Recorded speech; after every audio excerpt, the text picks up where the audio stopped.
Welcome back, students.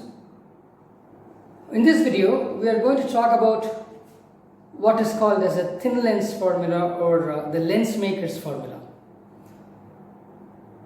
Again, like everything else, it requires a prelude. It requires clarification of a few things before we even get into the real derivation. So the thing that I want to talk about before I get into deriving the lens maker's formula is this: real and virtual objects and real and virtual images. I want to discuss that a little bit now. I want to give you the explanations, the definitions of these things, so that when we go out to do the lens maker's formula, then these things will become, the derivation will become clear to you, and these things will help you understand the formula better. First, the real object and then the real image. So real.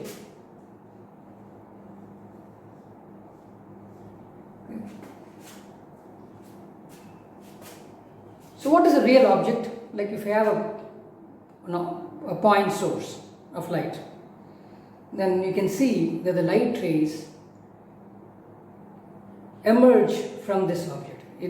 The light rays will diverge from this object. Okay? So if this is the object,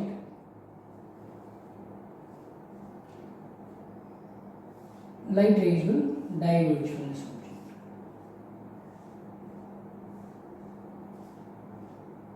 In all directions. And you will probably intercept some of these rays using your eyes or any other optical instrument, like a mirror or lens or whatever. Then images could be formed. But this is a real object. The real object is the object from which the light rays diverge. Okay. What is a real image? So this is object O. What's the real image? I. The real image is an image where the light rays will converge. You may have seen that, like this. The light rays will converge to form an image. So the best example would be this. So you have a concave mirror, and then this is the axis. Let's say this is F and this is C. And let's say I keep the object here, or even this itself is fine. Let's see here. I'll take this point object somewhere here. So this is my object. I've kept it here. This is an object. So what will happen? So rays will diverge from here, the object. Okay? Rays will diverge from the object. Then a ray parallel to this axis will go hit the mirror and then get reflected off of it and go through the focal length. And maybe another ray that will go through the focal length, hit this and become parallel to it. You see, and this is where the image is formed. So this is the object, this is the image. So see that from the object the light rays diverge, and into the image the light rays converge. So you call this as a real image because you can capture it on a screen. So this is real. So this is real object and this is real image. Right? Okay. We have come across what is called as a virtual image already. So what is a virtual image? A virtual image. I'll start with image and then we'll get to object later. Virtual image. Virtual image is the image from which the light rays diverge. Okay, the light rays must diverge or appear to diverge from this.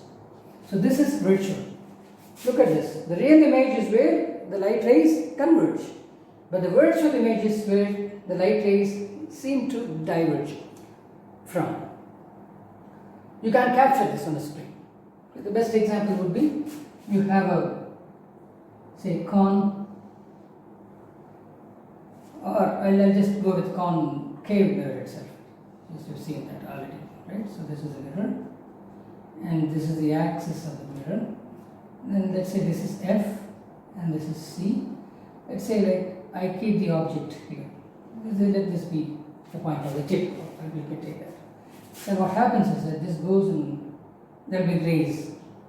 From the object, it's a real object, so rays will diverge from here. So all these things will go. But let me take a ray which is parallel to the axis, and that will go through the focal point after reflection. Okay. So let me take another ray. This time it's like that. Then go like this. Okay. So the rays are diverging now. But what did we say? We said that if we extend these lines, then these lines seem to come from a point here. Okay, so notice it's like this now, right? So these lines seem to come from there. So this is the image. You call this as an image, but this is a virtual image. Why? Because the light rays are diverging from the image. So it's a virtual image. So I want you to make an analogy now. A real object is something from where the light rays diverge. The real image is something where the light rays converge. And a virtual image is something from where the light rays diverge. So clearly, what would be a virtual object? A virtual object is something where the light rays converge.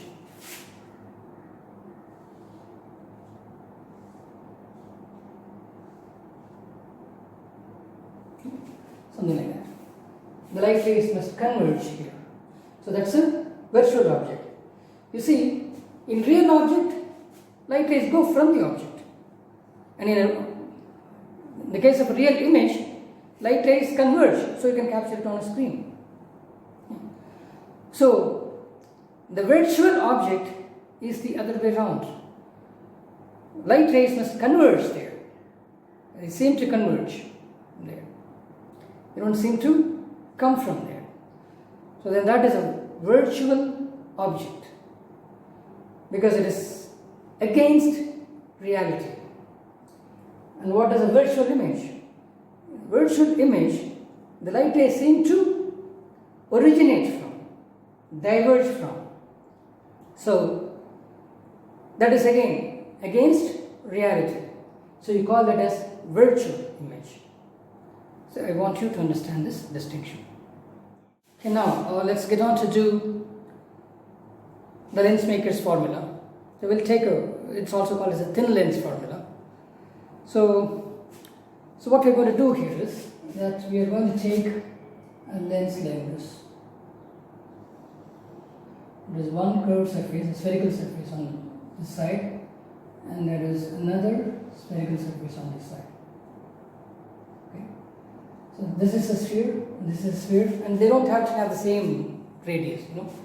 I can. This could be a bigger sphere, and this could be a smaller sphere. It's like that. And so the radius of this need not be the same as this one.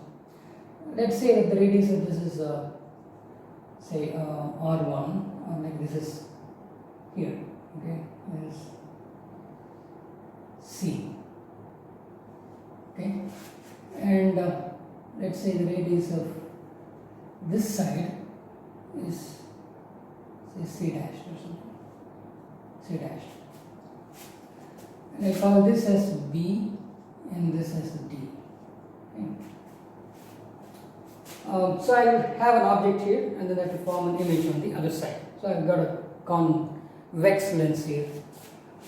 So so you can also understand that, like you have a medium 1 here, medium 1, and this will be glass, so this is medium 2, okay, and this again is medium 1. In the previous case, so far we have been talking only about two mediums, right? Like medium 1, medium 2, and we've figured out where the image will be formed in medium 2. But now you see that the light is going to go from medium 1, travel through medium 2, and then it will emerge from there, and then it will probably form an image here in medium 1, the same medium. Okay? Medium 1 to 2 to 1. So it's typically a lens will behave like this, right? So here I'm going to have an object.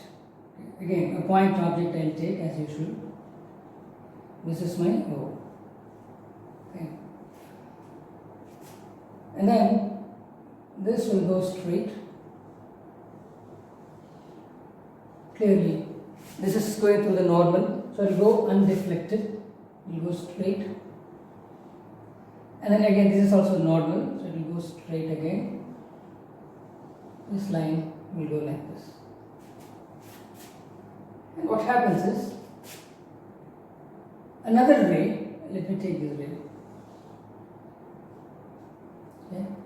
So this ray will hit here, and you see, if you take this surface, and there is a normal I can draw for that. Okay. So that normal will go through this thing. You know this anyway, right? So this radius of the surface. See? Normal goes through that. And this will make an angle I, and then there will be refraction, because supposing that this is denser medium than this one, so then it will bend, instead of going like that, it will bend towards the normal slightly. So much it will travel inside that medium. And now it comes to the other interface where you have the glass and then the air here, okay, right? So again, I have to draw a normal here, right? So that normal would be something like this. So that's normal. So it makes an angle theta over that normal. If this wasn't there, it would have continued. It would continue like this. Okay. But now, because you have this interface, it will deflect now. Because of refraction, there will be deviation here from the intended path. And if this is denser and if this is rarer, then it will move away from it. Correct?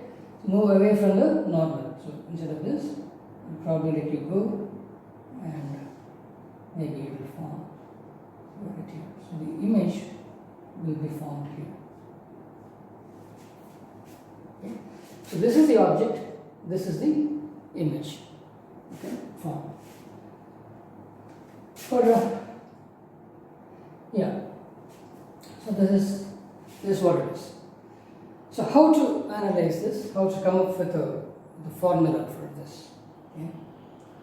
I want to divide this lens into two parts. Okay, one. And I first study what will happen in this interface, and then what will happen in the second interface. So this is how we are going to approach it. Okay. It's like this. The first is something like that. So you have the object here. I just take this part. Okay, and you have the medium continuous. Assume that this is the medium continuous. This is glass, it continues there. Let me just study this part. Let's see, if this is my object, and this will go, it hits here, and then it will get refracted, and it will probably form the image here. See, like this. If this was not there, it would have gone and hit here, right? So this, I call this as I dash. It's I dash. If this surface was not there, then it would have formed the image here in that medium, second medium. He won't even come into the first medium. So this is totally the second medium. Okay, it's fully second medium. So in the second medium, this would have formed the image there. Okay, so that is one part. And second part, this is the first part. And the second part is this. I'm going to take this part now. Okay, I'll take this part. Okay, now change this. Okay. So you see the ray is coming like this. The straight ray comes like that, clearly. It's going like this. Then this ray,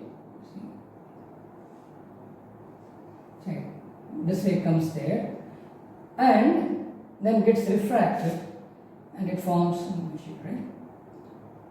Instead of going straight like that, it just bends and then forms an image here.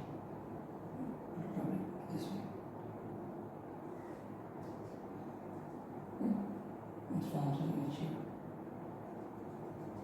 Rather than going there, it is formed an image here. So this is this medium.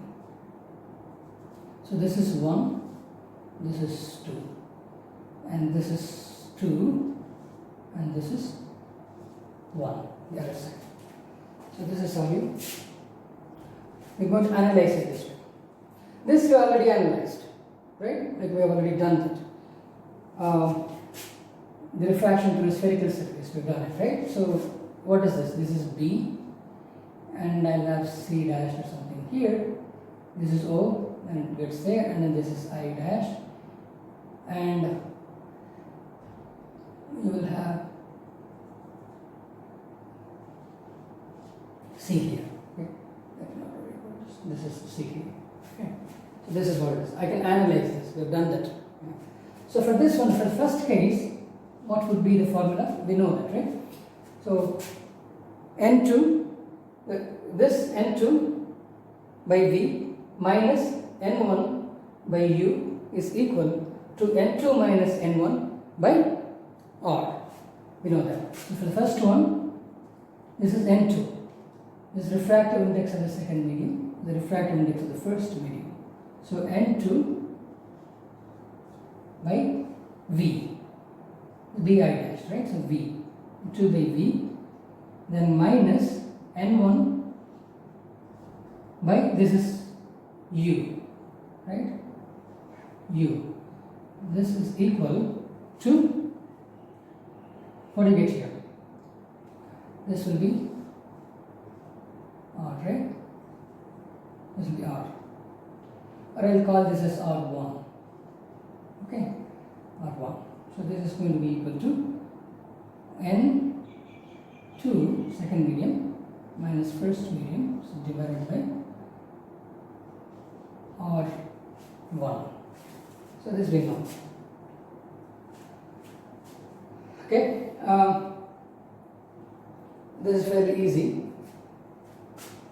So I'll call this as this is V1, okay, the first case. So V1. So U is same for both, right? U is, this is U,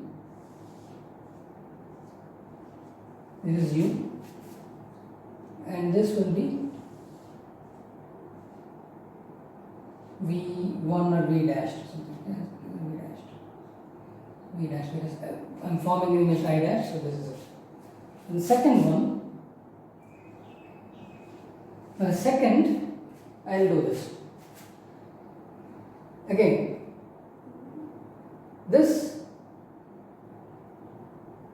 is I,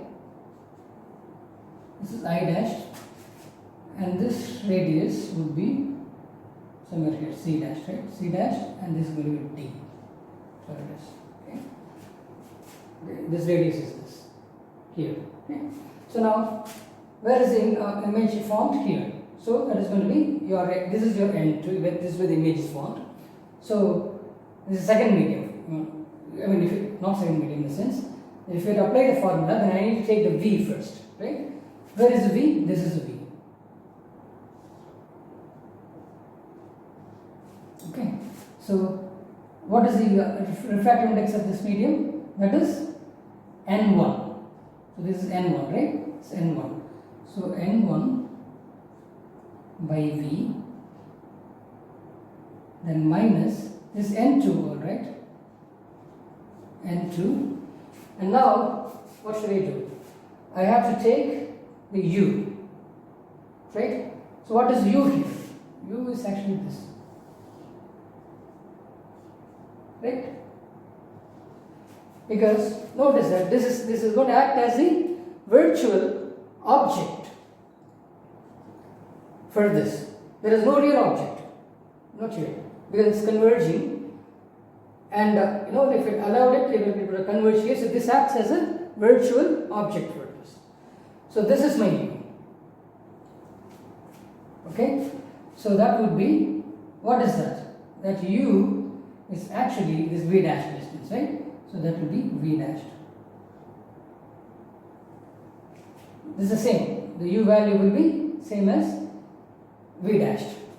Okay, and that is equal to, here it is n2 minus n1, n2 minus n2 minus n1. So here this side would be n1 minus n2, n1 minus n2, so divided by what I'm going to get here, and this is divided by this radius. This is my R2. Okay, so this is what I get. So this is for this surface and this is for this surface. Okay, I can probably use a different color just in case. Okay? This is 2, this will be 2 for this surface, this for that surface. Okay, now, so this is equation 1 and this is equation 2. I can see, you know, I can manipulate this, right? So if I add 1 with 2, what am I going to do?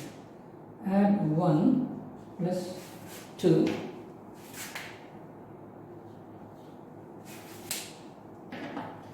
So I'm going to get, this is going to give me this n2 v1 added with minus n2 v dash and added with minus n2 v dash, this will cancel.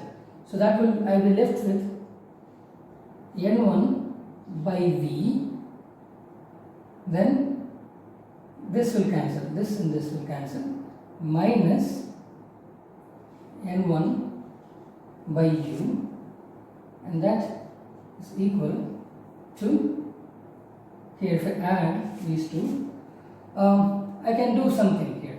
Okay. This n2 minus n1 is there by r1, n1 minus n2 is there by r2. So what I'm going to do is I'm going to have, and I'll take negative sign out. So this will give me minus n2 minus n1 by r2. Can do something like that. Now when I add, then I'll get n2 minus n1 into 1 by r1 minus 1 by r2.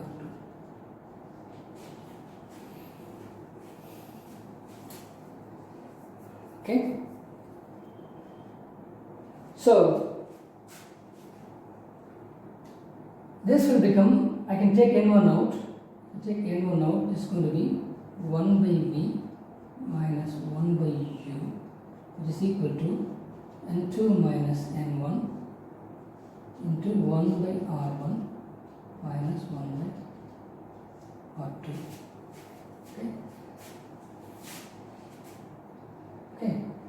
So this will become 1 by v minus 1 by u is equal to, when I bring it here down, so this would be n2 minus n1 by n1 into 1 by r1 minus 1 by r2. Okay. So this again will become 1 by v minus 1 by u is equal to, n2 by n1 is, we have seen that, n21. The refractive index of 2 with respect to 1. n21 minus n1 sorry, minus 1.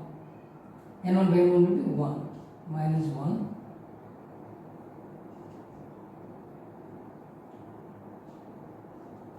Minus 1 into 1 by R1 minus 1 by R2.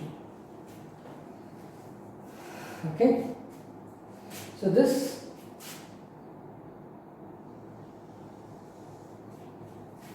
is a good starting point. So note that in this expression, if B and T, like the lens is small, the lens is very small, then I don't have to measure this from B and D. I can measure it straight away from the center. This is so small that I can ignore this distance. So, this will become, I can measure U and V from the very center itself. Right? So, this is the thin lens formula. This thin lens, then I can start measuring the distance from the center itself. Okay? So, I get this. Well, what else can I do? Yeah. What I can do is this. Look at this. I want you to pay attention to this.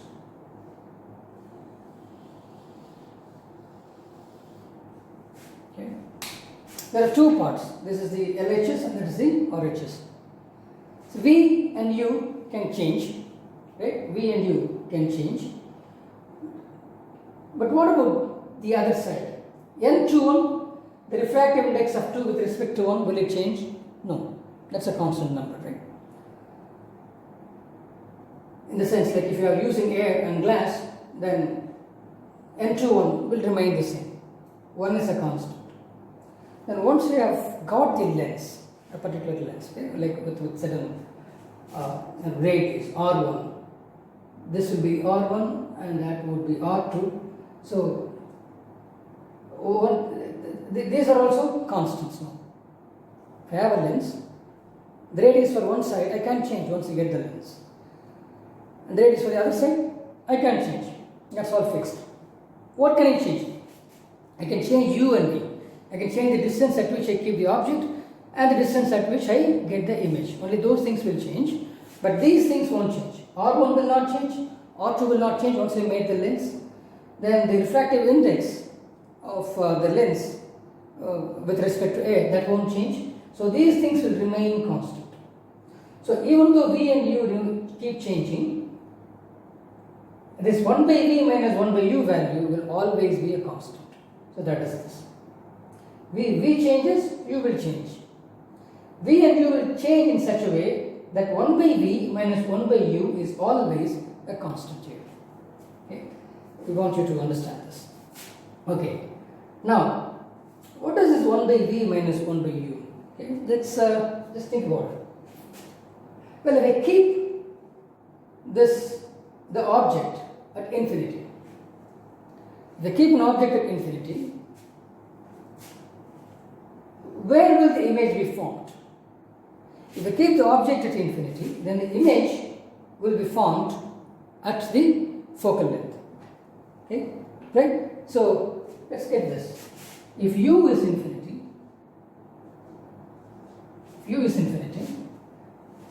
then what will happen to this equation? Then I'll have 1 by V minus 1 by infinity. Okay, anyway, it's going to be minus infinity, right?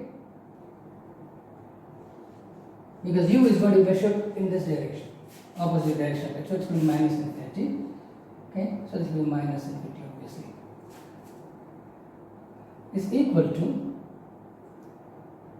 N21 minus 1 multiplied by 1 by R1 minus 1 by R2. Okay, so 1 by infinity, it's going to be 0. So I'll be left with only 1 by V. But what will happen to V? What is V? Where will V be? V is actually focal length, right? So this will be, if you keep the object at infinity, V is actually the focal length, F. So that's a positive number because you're going to measure V in the same direction as the direction of light, so the focal length will also be positive here. So this will become F. So this is the expression you get. So this term will become 0, then you will be left with this equation. 1 by f is equal to n21 minus 1 into 1 by r1 minus 1 by r2. So this formula is called as the Lensmaker's formula.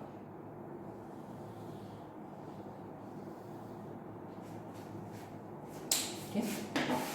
So 1 by f is this. n21 minus 1 by 1. This is the Lensmaker's formula. Called as the Lensmaker's formula.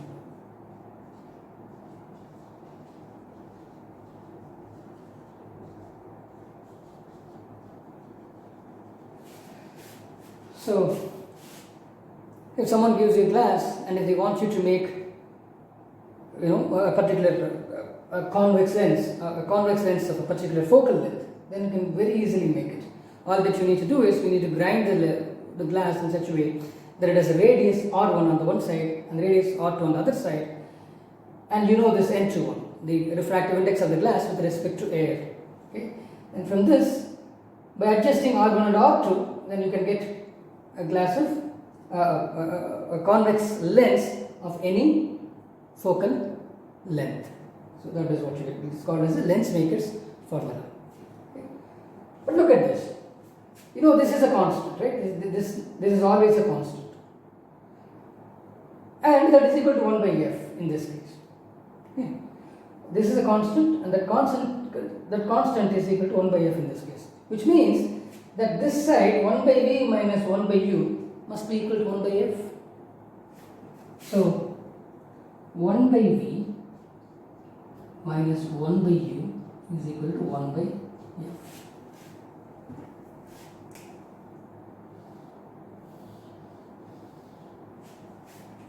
This is called as a lens formula.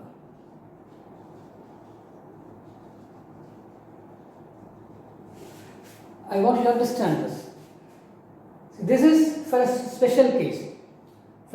If you keep the object at infinity, the image is going to be formed at the focal length. We know that. And now we know that 1 by f, the focal length is equal to this. n21 minus 1, 1 by r1 minus 1 by r2. We know this. Okay? This is a constant number. And f is also constant, obviously. This is on this side, which means that if this is equal to the focal length, which doesn't change, of a lens, then 1 by v minus 1 by u, which is equal to this all the time, must be equal to 1 by f. So you call this as the lens formula, and this is the Lensmaker's formula. Why it's called as the Lensmaker's formula? Because if you are a lens maker, all that you need to do is to take a glass and grind the glass in such a way that one side has R1 and the other side has R2, and by manipulating the value of R1 and R2, you can have a convex lens of any focal length given n21. Okay, the refractive index of that material, the glass. So, but this is 1 by v minus 1 by u is equal to 1 by f. That is the lens formula.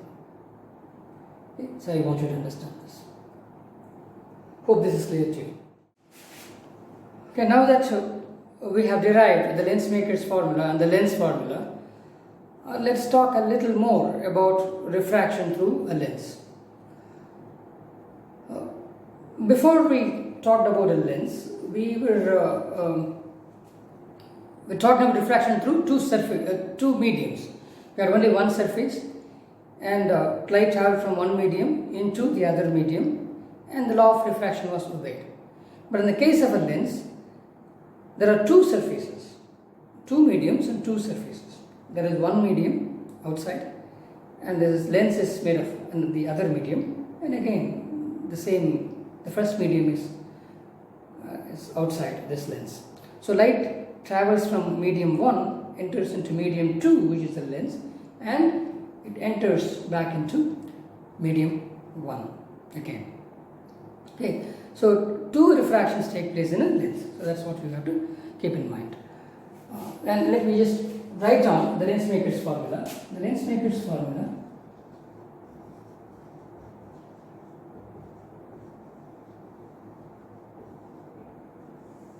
formula is 1 by V minus 1 by U is equal to N21 minus 1, 1 by R1 minus 1 by R2. Okay, I want to explain this a little more now. Okay. And let me take a double convex lens, a biconvex lens. Okay. But this formula is applicable for all lenses, not just double convex lens. Even though we derived it for the double convex lens, this is applicable for all types of lenses. Whether it's a plano convex lens or a plano concave lens or a double concave lens, it's applicable for all lenses. Okay. So let me just take the double convex lens again and then to explain just a little more. Okay. So I keep the object here. So I will say this is A. Okay. And this, the center of the lens, I call as O. Slightly different. Okay. So this is called as the optical center of the lens. All distances will be measured from here. Because it's a very thin lens, that this distance doesn't make much of a difference. So you can simply measure the distance from this point, which is the optical center of the lens. Because it's a very thin lens, so I can ignore this distance. Okay. So this is A, and clearly then it will send a ray here, and it can send all rays, rays in many different rays, but finally all these rays will converge here. Okay. So first of all, let me take this ray. This goes here, and this is the surface of which it's going to refract. Okay. So this surface will have a center here, right? I'll call this as C1 for this surface. If you consider this as a circle, okay, a sphere, and this is the center of it. Okay, so that is a normal. Okay, so this is the incident angle I. So, like this is a denser medium, rarer medium, it's air and glass, something like that. Then the ray will bend towards the normal. It won't go straight like that, it will bend towards the normal. So, and if the second surface were not there, then it would have formed the image here. It would have gone straight. But now you have a second surface. Now, for the second surface, the radius is this. This is C2, the center C2. So the normal is going to be here. So now, this is a normal. So this is the incident ray inside, and this is, you are going from denser to rarer medium, so it will go away from the normal. So it won't go straight now, it will go away from the normal, it will form an image here. Okay, so this is what we discussed. So we know that this distance, okay, I just put it like that, I can measure it from O itself, doesn't matter. So this is my R2, and you see this is my R1, and you see from here this is my U, and this is my V. Notice that V is a positive number because I am measuring it from the optical center in the direction of light. So this is a positive number, 1 by V. But here, U I am going to have as a negative number. So it could be minus 10, minus 7, minus 8 or whatever. But then when you plug these two, plug this number in this equation, so this is minus some number, minus 8 or minus 10, minus of minus, this will become positive. Okay? Even though you have negative sign here, this term will become positive. So likewise, N21, that's the refractive index of this lens with respect to this medium. And R1, look at R1. R1 is, again, how are you measuring? You are measuring R1 in this direction. Why? Which is the first surface? This is the first surface. The surface which is closer to the object is the first surface. I call this as A dash. Okay, as images. The surface which is closer to the object is the first surface. The surface which is farther from the object is the second surface. So R1 is the radius of the first surface. So R1 is this. R2 is the radius of the second surface. You see. So I'm going to measure R1 as a positive quantity because R1 from the optical center I measured like this. But what about R2? R2 is going to be measured in the opposite direction. So R2 will have a negative number. But notice here, I have minus already. Minus of minus. This term will also become positive if it is a double convex lens. This will become positive, this will become positive if you make a real image. Okay, so I want you to understand this. And there are many rays here but if you want to find at what point the image is going to be formed, then you have to look at just two rays. You just need a point of intersection. You know that all the other rays will go and converge at that point. Okay. So typically, as we did in the case of the mirror, there would be a couple of rays which you can easily consider. You don't have to apply the law of refraction for them because you know they will refract and go in a certain way. Okay, so that's what it is. So first of all, even though you see inside what was happening, let me draw this. Inside this lens, you see the ray went here, and then it did this, and then it did further this. Okay, so this is what is happening. Okay, but you are not going to draw it like this. Generally, you will be drawing it like this. Okay, like that, center, like this, okay, like this. So you wouldn't even consider this, or the refraction that is taking place inside because it's a very thin lens, and because this is how you will draw. But this is not what is happening. This is what is happening. But generally, this is how we will draw this stuff. Okay, even though like what is happening is this in the ray diagram for lenses. This is how you will draw. Okay, but this is what is actually happening. This is not exactly correct. This is what is happening, but we'll go ahead with this. We'll take the object point, we'll take the image point, then we'll say a ray from the object goes and hits the lens, at the center, the axis, the center, the line that splits that lens into two halves. So it goes, hits there, and then from there it goes and forms the image at the image point. So this is how we will draw. Okay? But this is what is actually happening. This is what is actually happening. This is kind of right. Okay. This is how you draw, but this is what is actually happening. You need to understand this. Okay. So if I have a lens like this,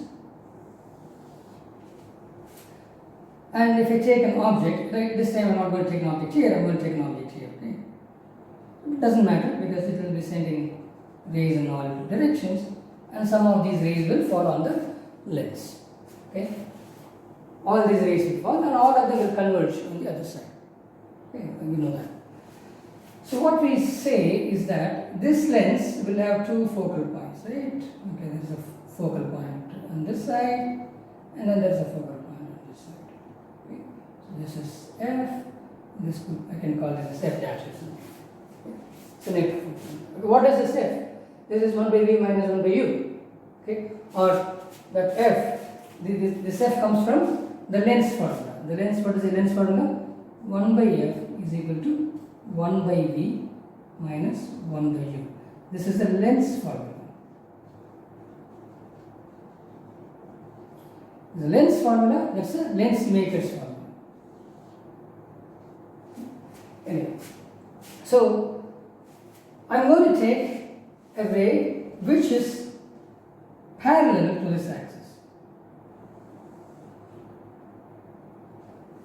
It will go like this. Notice here, I have drawn it straight, but it doesn't happen that way, right? Once it hits the surface, it's going to bend, bother. Okay, I'm going to draw it like this, as I said. I'm making things simpler. So this is straight, and then this ray, the parallel ray, the ray parallel to the axis of the lens, will go through the focal point. So that is rule number 1. We know that. And the second ray is the ray which goes through the optical center. Okay, this is O, right? So it goes like that. Okay, it will go undeflected. And these two rays form, they intersect here, and this is the place where the image will be formed. All the other rays will converge here. So I'm using just two rays to identify that point. So this is for convex lens. And for concave lens, see, if you follow the law of refraction for this surface and this surface, you will end up here. You will end up with this. I have simplified it. I have not done that part, but you can, if you do this refraction at this surface and refraction at the other surface for a ray which is parallel to the axis, then you will get it. You will get just this. Okay. Now, if you were to do it for a double concave lens, it's concave on both sides. Okay. So again, this is the axis, and let me take an object here. Then this is, if it sends a ray parallel to this, then it is the center is said. Then this will have an F here, and this will have an F here. So you notice that this will go and this will diverge. Okay? And it will look like it's coming from this point. So how does it diverge? Then if you draw a line to this, then this will diverge. Okay. So for me, I'll probably draw it like that. Center and diverge. And again, the ray that goes to the optical center will go undeflected. Undeflected. That's what happens here. Look at the second one, which is the first surface. This is the first surface. Now, which is R1, the radius of this first surface? You see, the radius of this first surface is now here. This is my R1. And this is the second surface, which is away from which is farther from the object. That's the second surface. The radius is now in this direction R2. But note what's going to happen now. What's going to happen to this formula? So 1 by, now when you measure R1, I will measure it in this direction. So now my R1 is a negative number. Then minus this one, R2. I will measure it as a positive number. So R2 is positive for this, and R1 is negative for this. But notice, this will become a negative number, and negative of this positive number will become a negative number. Now these two negative numbers will add up to become an even smaller negative number, right? Okay. So it's like that. So they won't cancel it here. Here also they will add up. If I do this, R1 is a negative number, R2 is a positive number now, but this combination will be a negative number. It's like minus 1 by some number plus 1 by some number. So, some other number. Okay.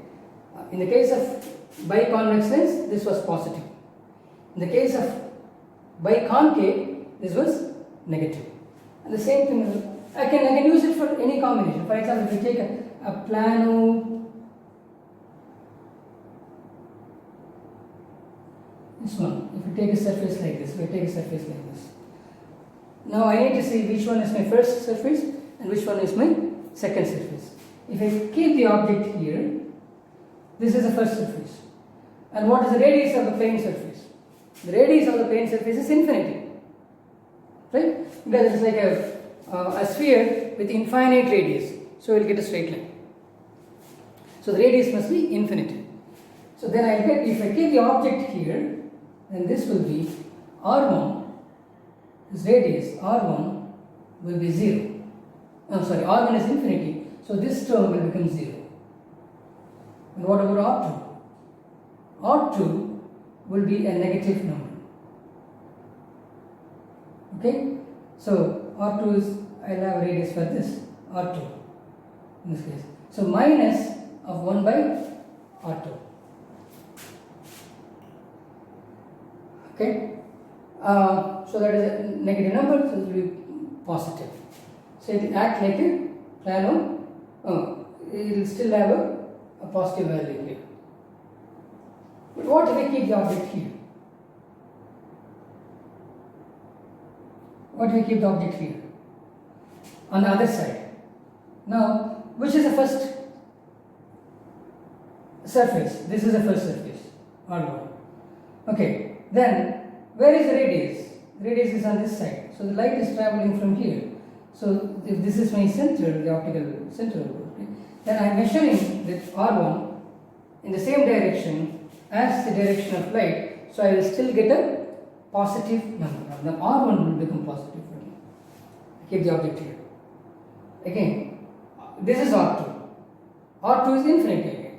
So in this case, R2 will become infinity, it will become 0, and I get a positive number here, then I will get a positive.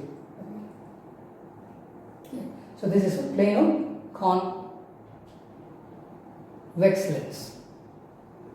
Okay. So irrespective of where you keep the object, you will get the same value there.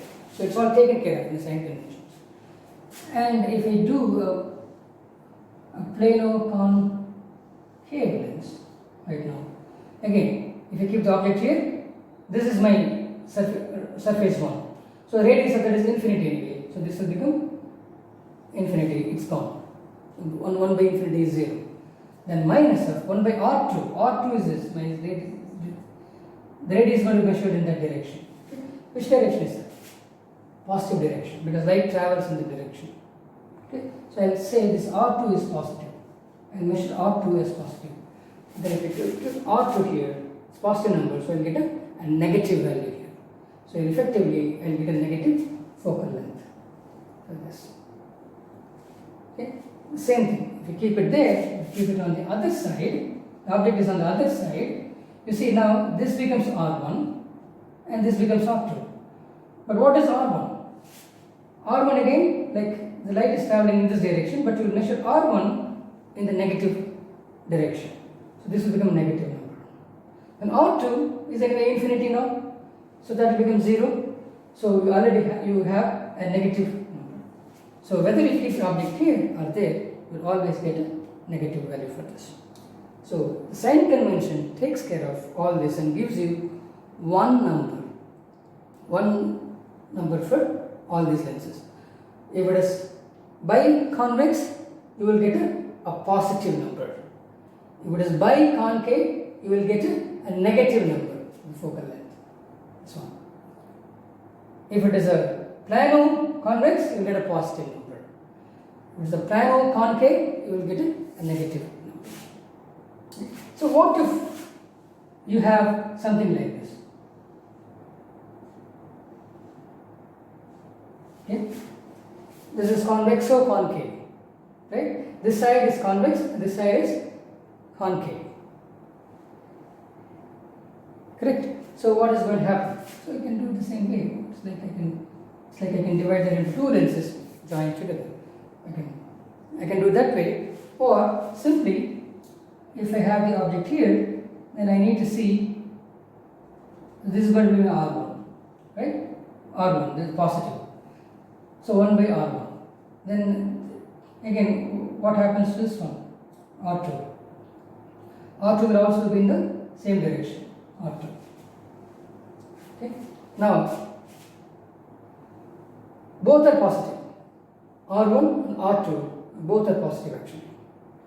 So, what effect will you have? It depends on the radius. If R1 is smaller, then this number will be greater and this number will be smaller, so you will get a positive value.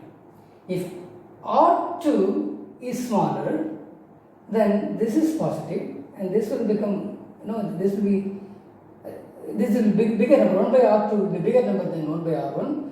So then minus of that, this is bigger number, so you get a negative number. So this kind of a thing, for example, if I have a lens like this, Whether it will act like a convex lens or a concave lens depends entirely on the radii now. Okay? So that is why if you look at this, or most of your friends' spectacles, it's like they have lenses like this. You see, there are two surfaces. One is convex and other one is concave. Okay, and they will end up with a negative number, negative power. Okay, and if you look at the your elders, they may have positive powers. Okay? Their glasses will also be like this. But check the radii. The radii could be different. Okay? So they won't have the same. This won't have the same radius as this one. Okay? Because whether it is going to behave like a net convex lens or a net concave lens depends on the radii of these two curved surfaces. Hope this is clear to you.